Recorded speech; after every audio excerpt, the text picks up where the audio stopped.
এইভাবে এঁচড় বা গাছপাঠা রান্না করলে দুর্দান্ত হবে খেতে, সবাই আঙুল চেটে খাবে।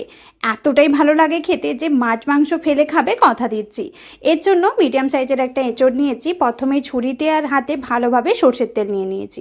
এবার এইভাবে ছোট ছোট পিস করে কেটে নিয়েছি।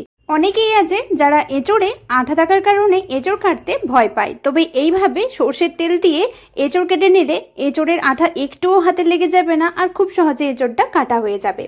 এবার এঁচড়টা আমি এইভাবে ছোট ছোট পিস করে কেটে নিচ্ছি সবগুলো, তাতে এটা তৈরি করতে খুব সুবিধা হবে। এবার গ্যাসে তেল গরম করে তাতে দিয়ে দিচ্ছি কেটে রাখা এঁচড় আর আলু।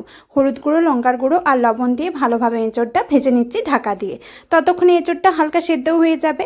এবার মশলা বাটা জলে দিয়ে দিচ্ছি হলুদ গুঁড়ো, লঙ্কার গুঁড়ো আর কাশ্মীরি রেড চিলি পাউডার, সাথে দিয়ে দিচ্ছি ধনে গুঁড়ো। এবার কড়াতে সর্ষের তেল গরম করে দিয়ে দিচ্ছি একটা তেজপাতা, শুকনো লঙ্কা, গোটা গরম মশলা, পেঁয়াজ কুচি, লবণ, বেটে রাখা আদা রসুন। মশলাগুলো জল আর টমেটো দিয়ে ভালোভাবে তেল ছাড়া অবধি কষিয়ে নিয়েছি। এবার ভেজে রাখা এঁচড় আর আলুটা দিয়ে দিচ্ছি।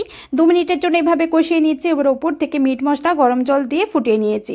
ভালোভাবে এটা সেদ্ধ হয়ে গেছে। এবার গরম মশলা গুঁড়ো ছড়িয়ে সার্ভ করো, যা গরম গরম ভাতের সাথে দুর্দান্ত লাগে। তবে তোমাদের কেমন লেগেছে অবশ্যই জানিও।